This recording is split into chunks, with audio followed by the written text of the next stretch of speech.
अपने गुरु पुत्र को किसने देखा? बोले कृष्णा ने देखा। द्रौपदी का दूसरा नाम क्या है? कृष्णा। भगवान का नाम है कृष्ण और द्रौपदी का नाम है कृष्णा। कई लोग अपने पुत्रों का नाम रख देते हैं कृष्णा। ये कृष्णा भगवान का नाम नहीं है, कृष्णा द्रौपदी का नाम है। कई लोग महामंत्र का जाप करते हैं, हरे कृष्णा कृष्णा कृष्णा हरे हरे, गलत करते हैं।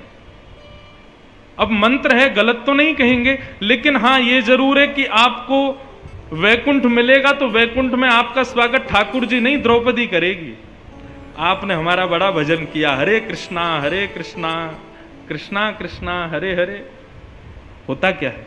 हरे कृष्ण कृष्ण कृष्ण हरे हरे। उसके पीछे आ की मात्रा मत लगाइए। संस्कृत व्याकरण के अनुसार माताओं के नाम के पीछे, अधिकतर माताओं के नाम के पीछे या तो इकार होगा या अकार होगा। आप अपनी माताएं बहनों का ही नाम बोलिए, अधिकतर सबके नाम के पीछे या तो आ आएगा या फिर ई आएगा। मतलब शब्द को स्त्रीलिंग बनाने के लिए इकार अकार का प्रयोग किया जाता है। भगवान का नाम कृष्ण है, पीछे अकार लगा दो तो वो स्त्रीलिंग हो जाएगा, द्रौपदी का नाम हो जाएगा। तो भगवान इतने प्रसन्न हुए आज कि भगवान का नाम कृष्ण है और भगवान ने अपनी बहन का नाम कृष्णा रख दिया। क्यों? बोले मेरे अंदर कृपा का गुण है और वही कृपा का गुण मेरी बहन में है, इसलिए इसका नाम कृष्णा है। बताओ, अपने बालकों के हत्यारे को कोई मां छोड़ सकती है? यहां तक देखा है भैया कि स्कूल में जब बच्चा ज्यादा शैतानी करता है तो मां जाकर के टीचर्स को क्या बोल के आती है? मेरा बालक जब भी शैतानी करे आप इसके बगल वाले को पीट देना, इसको मत मारना। अपनी मां अपने पुत्र को चाहे कितना भी पीटे, लेकिन दूसरा कोई हाथ लगावे उसको सहन नहीं होता।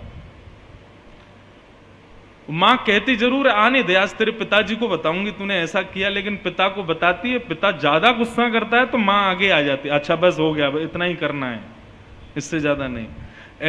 ऐसी ममता मां की अपने पुत्र के प्रति होती है। इतनी ममत्व होने के बाद भी बालकों का हत्यारा सामने बैठा उसकी भलाई सोच रही है। ये द्रौपदी कर सकती है और कोई नहीं कर सकता।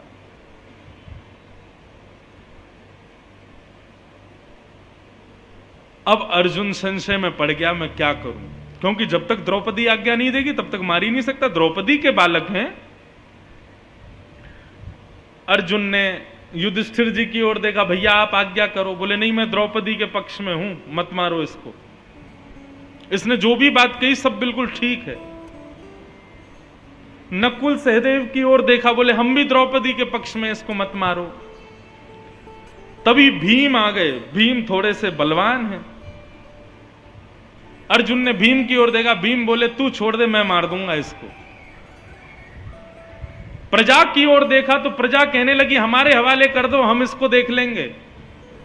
सबसे पूछते हुए किसी ने हां कहा, किसी ने ना कहा। अंत तो गत्वा अर्जुन की दृष्टि पड़ी भगवान कृष्ण पर। इशारे में पूछने लगा, आप बताओ क्या करूं? भगवान बोले मैं तो तेरे को पहले ही रोक रहा था, तूने मेरी तब मानी नहीं, अब मुझसे क्यों पूछ रहा? चल जा, जो तेरा मन करे कर। नहीं ना प्रभु, बताइए ना। चरण पकड़ लिए, बोले आप ही तो मेरे सहारा हो, मुझे आज्ञा दीजिए ना, मैं क्या करूं? भगवान बोले जो बोलूंगा सो करेगा? तो करिष्ये वचनम तब, आप जो कहोगे मैं वही करूंगा। भगवान बोले तो फिर करो। ब्रह्म बंधु न हंतव्य आतताई बधारण।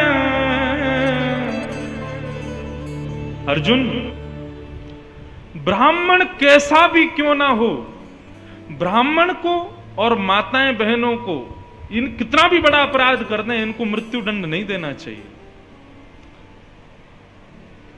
हमारे भारत के संविधान में भी पता नहीं, शायद माताओं को मृत्यु दंड का अधिकार नहीं, कितना भी बड़ा अपराध कर दें। यदि है तो वो गलत है, क्योंकि शास्त्र आज्ञा नहीं देते।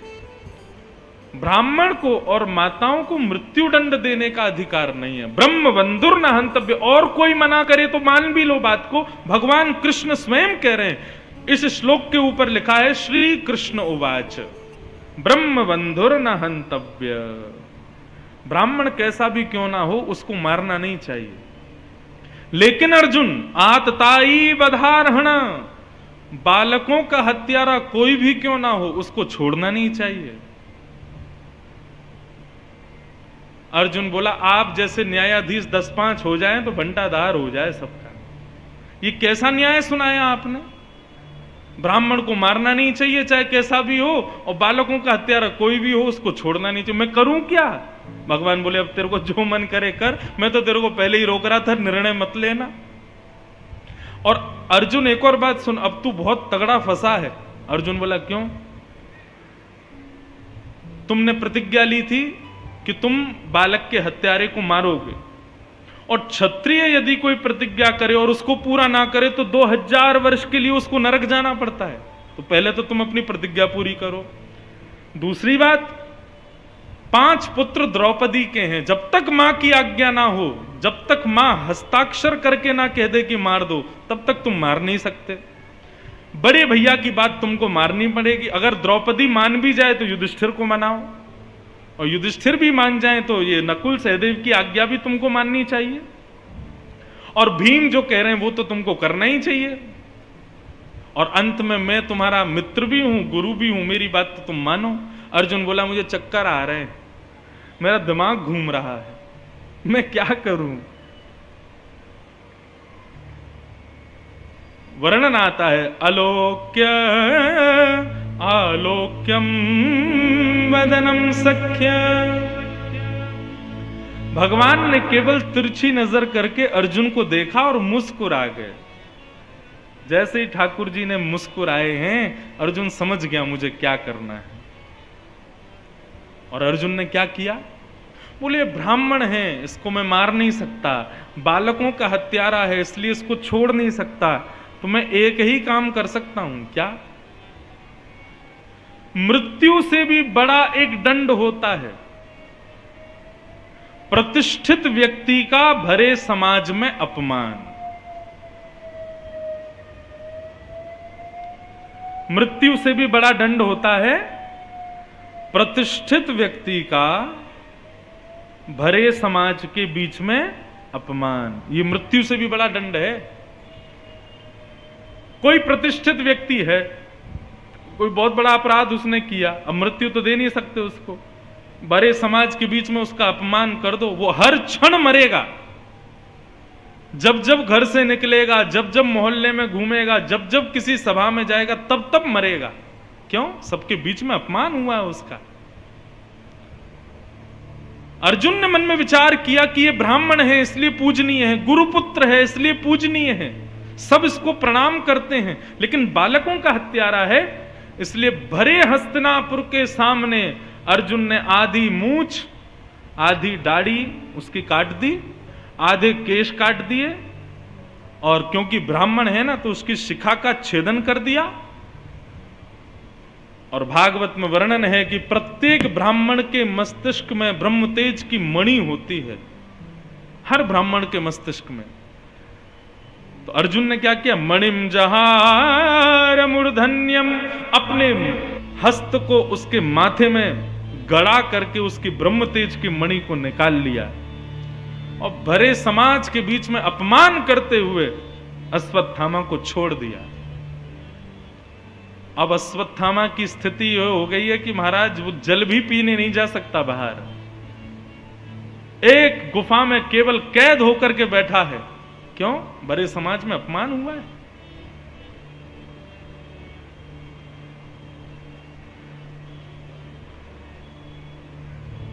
ठाकुर जी ने इस प्रकार अश्वत्थामा को दंड दिलवाया। इस दंड के पश्चात भगवान बोले कि भैया देखो, अब तुम्हारा सब सेटलमेंट हो गया, महाभारत युद्ध हो गया, आप लोग जीत गए, आपको राज्य गद्दी मिल गई, सब कुछ बिल्कुल व्यवस्थित हो गया, अब मुझको आज्ञा दीजिए जाने की, अब मैं द्वारिका जाऊंगा। जैसे ही भगवान रथ पर बैठे हैं, इतने में ही अश्वत्थामा जहां था वहां से ही उसने ब्रह्मास्त्र छोड़ दिया। किसको मारने के लिए? अर्जुन का पुत्र, उसका नाम है अभिमन्यु। अभिमन्यु महाभारत युद्ध में मर गया था, परंतु अभिमन्यु की पत्नी उत्तरा जो थी वो गर्भवती थी। अश्वत्थामा ने मन में विचार किया कि इन पांडवों के वंश को यदि नष्ट करना है तो अभिमन्यु की पत्नी के गर्भ में जो बालक है उसको मार दूं, तो इन पांडवों के यहां कोई तर्पण करने वाला भी नहीं बचेगा। और ब्रह्मास्त्र को अभिमंत्रित करते हुए जैसे ही अभिमन्यु की पत्नी उत्तरा को केंद्र में लेकर के छोड़ा, ब्रह्मास्त्र को आते देख उत्तरा दौड़ने लगी। यहां द्वारिकाधीश द्वारिका जा रहे थे, इतने में ही उत्तरा दौड़ती हुई आई। पाहि पाहि महायोगिन देव देव जगतपते, नान्यम तद्भयम पश्ये यत्र मृत्यु परस्परम। हे नाथ, मेरी रक्षा करो। दोनों भुजाएं उठाकर के दौड़ती हुई आई उत्तरा। उत्तरा को भगवान ने जैसे ही देखा, उत्तरा ने आकर के कहा, मैं भले ही मर जाऊं लेकिन मेरे गर्भ का बालक ना मरे, नाथ मुझ पर कृपा करो। भगवान एक रूप से तो बाहर खड़े थे, दूसरे रूप से अंगुष्ठ मात्र हो गए। उत्तरा की श्वास नली से भीतर प्रवेश करके अपनी चक्रा नाम की गदा को इतनी द्रुत गति से घुमाया कि आकाश में ही ब्रह्मास्त्र नष्ट हो गया। उत्तरा के गर्भ के बालक की रक्षा हो गई। बोलो भक्त वत्सल भगवान की। लेकिन ये दृश्य किसी ने नहीं देखा कि भगवान ने उत्तरा के गर्भ की रक्षा की है, सिवाय एक के। और वो एक कौन है? पांडवों की माता कुंती। महाभारत में 3 पात्र मेरे कहने से कभी इनका जीवन चरित्र पढ़िएगा। कौन 3? तीनों के नाम का प्रारंभ क से होता है। कुंती, कर्ण और कृष्ण। अगर इन तीनों का आपने संपूर्ण जीवन का भाव आपने पढ़ लिया, आपको कुछ पढ़ने की जरूरत नहीं है। कुंती सामान्य नहीं है बंधु, भगवान की बुआ है। कुंती की असामान्यता अब आप सुनोगे, क्योंकि अब भागवत की पहली स्तुति आ रही है और श्रीमद् भागवत की पहली स्तुति माता कुंती ने गाई है। भगवान ने उत्तरा के गर्भ के बालक की रक्षा की। अब भगवान रथ पर बैठकर के जैसे ही द्वारिका जाने लगे, कुंती ने आकर के रथ रोक लिया। भगवान बोले, बुआ जी राम राम।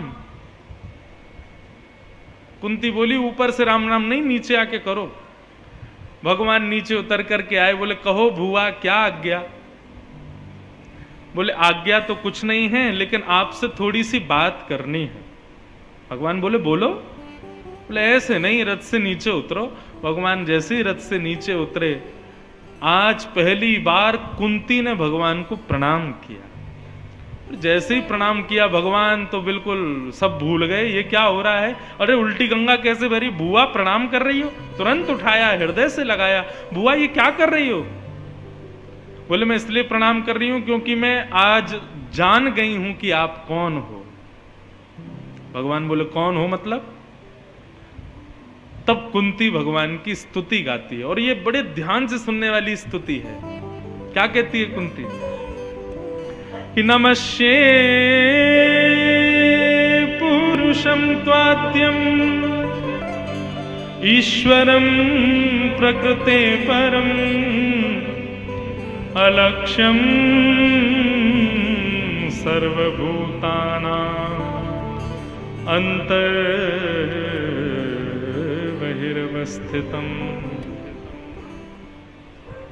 मैं जानती हूं कि आप भगवान हो।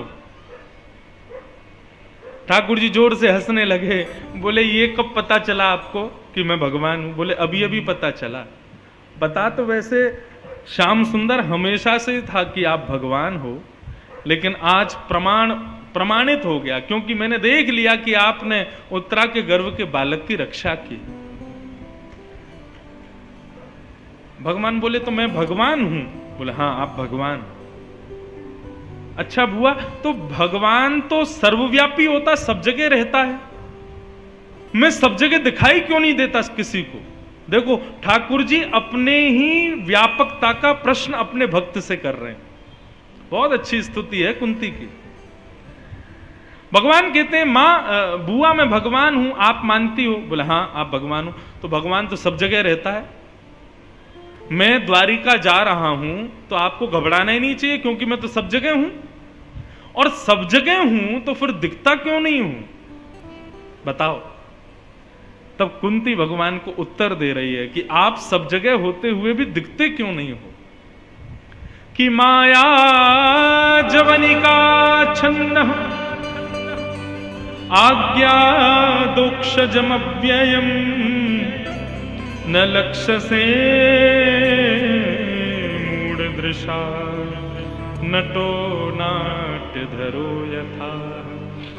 आहा, इतना अच्छा उत्तर दिया है कुंती ने। कुंती कहती है जैसे कठपुतली नृत्य करती है तो हाथ में धागे बांध करके, उन धागों को गुड्डे गुड़िया में बांध करके एक व्यक्ति उस धागे को एक लकड़ी के ऊपर से टांग करके गुड्डे गुड़िया को सामने खड़ा कर देता है और अपने और गुड्डे गुड़ियाओं के बीच में एक पर्दा लगा देता है। अब पीछे से उंगलियां ऐसे घुमाता रहता है, गुड्डे गुड़िया नाचते रहते हैं। वही नाचते हैं, खाते हैं, पीते हैं, हंसते हैं, जागते हैं, सोते हैं, सब क्रिया करते हैं। देखने वाले दर्शनार्थियों को लगता है देखो देखो कठपुतली नाच रही है, कठपुतली रो रही है, कठपुतली सो रही है, कठपुतली विवाह कर रही है, कठपुतली दुनिया भर की लीलाएं कर रही है। लेकिन वास्तव में यदि कोई आकर के बीच का पर्दा हटा दे, सब पता चल जाएगा। बोले ये नहीं नाच रही है, पीछे बैठा एक आदमी अपनी उंगलियों से इसको नचा रहा है। ठाकुर जी, हम रो रहे हैं, हंस रहे हैं, खा रहे हैं, पी रहे हैं, चल रहे हैं, फिर रहे हैं, सब कर रहे हैं, लेकिन वास्तव में हमारे पीछे एक पर्दा पड़ा है संसार की माया का। उस माया के पर्दे के पीछे आप बैठे हो। यदि कोई सद्गुरु जीवन में आ जाए और उस माया के पर्दे को हटा जाए, सब पता चल जाएगा कि आप ही बैठे हो हर जगह। सद्गुरु जीवन में नहीं है, इसलिए आप दिखाई नहीं देते। इसलिए हमें लगता हम चल रहे हैं, हम कर रहे हैं, हमारे द्वारा सब क्रिया हो रही है। वास्तव में हम किसी योग्य नहीं है, करवाते सब आप हो। बीच में माया का पर्दा पड़ा है, लेकिन ये वास्तविकता उस दिन पता चल जाए जिस दिन सद्गुरु जीवन में आ जाए।